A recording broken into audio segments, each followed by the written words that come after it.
Hey guys, how you doing today? We're gonna make some calculus and physics, okay? I'm gonna show you why Leibniz's notation is very useful in even basic physics. So what we're gonna do is we're gonna differentiate this quadratic kinematic equation that we have right there. Now this equation we know is just simply in the form c plus ax squared plus vx, okay? Now this is, in terms of more standard math, this is just a quadratic equation, and we're gonna differentiate it. Now, pretty cool, or well, something that I like about Leibniz's notation is that technically, even though from a physical perspective, very few of these variables that we have up there would be changing in a given problem or would be evolving with time, we can differentiate with respect to pretty much everything that we have up there. And we need to do that using Leibniz's notation. Technically, you could use also f prime or whatever prime you have, but Leibniz's is better. So let's do it. Now, what is the derivative of displacement, in this case, with respect to, let's do time, okay? Which would be like x in in this quadratic equation. So this would give us that this is x. And now v naught and acceleration divided 2 are coefficients. So now we just play with them. So we've got, this would be 2t, so this would go to 2t1, and then multiply our coefficient. So we're going to have acceleration over 2 times 2t. And now this is just simply going to be t. It's going to go to 0th power, so you're going to get only the coefficient in front, plus v naught, okay? And now this is just simply going to be that this derivative is acceleration times time plus v naught, okay?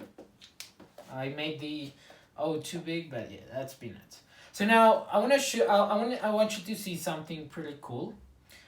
When you're taking a derivative, you are always going to, since you are making a division, okay, because remember the definition of a derivative is a fraction, you're always going to have an n degree for the function, and then when you differentiate that function, you're going to have n minus 1 degrees, okay? Most of the times, maybe it might happen something in the algebra.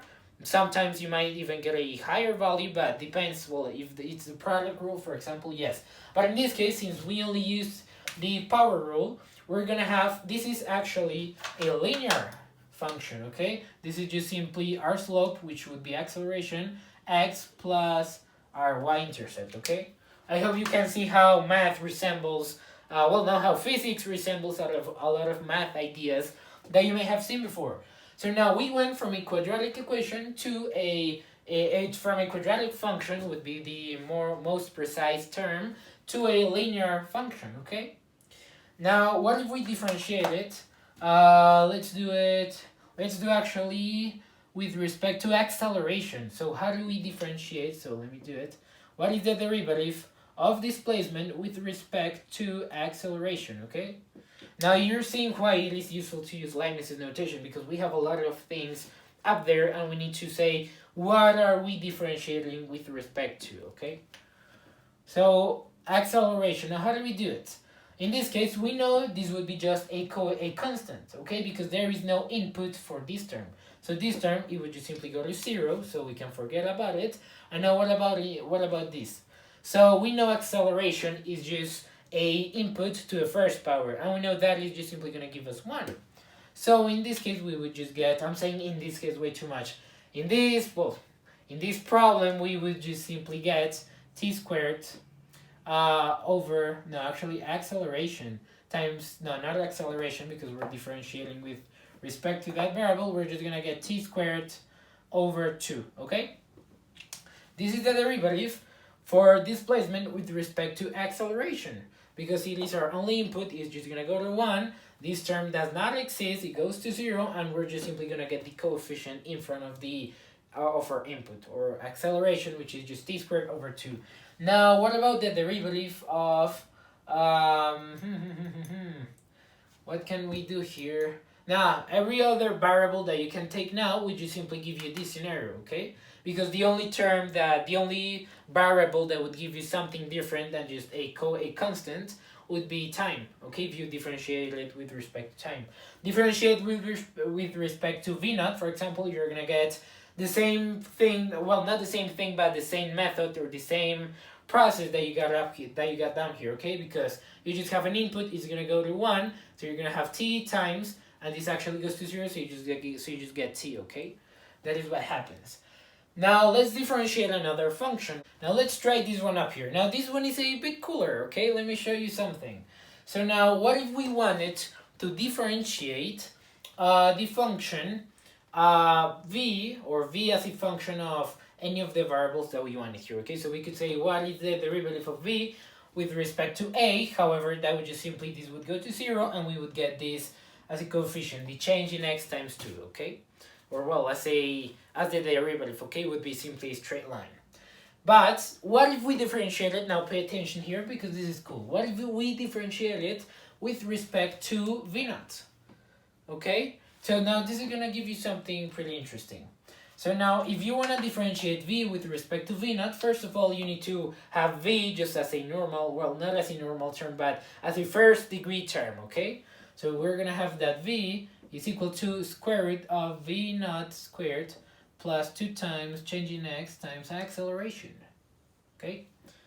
And now we need to differentiate this function for v, and with respect to v naught.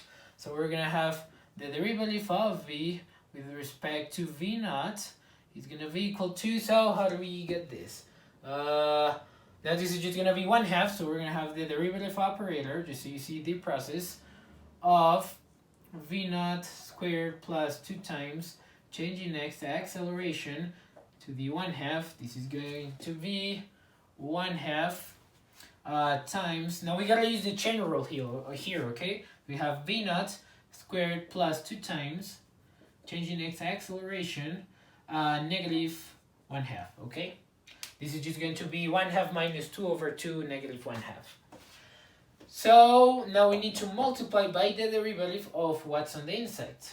So I'm gonna add some points here, okay? So we know there's something else that we need to do. I don't have space over here, so I'm gonna continue here. So what do we get now? So now this is just going to be the square root for this term, and now the inverse. So we're gonna have this is 1/2 of the square root of v naught squared plus 2 times change in x acceleration. Now this multiplied and all this just over 1, and now all these times the derivative of what's on the inside. So the derivative of this, I'm gonna say this is u, so the derivative of u in this case with respect to u would just give us v with respect to u, which just give us no, not u in this case. This would be now, technically this should have been with respect to u. This case we're gonna have like, technically if we said that this was from the beginning, if we had said that this was u, we should have differentiated with respect to u, which would have given us 1/2 times square root u.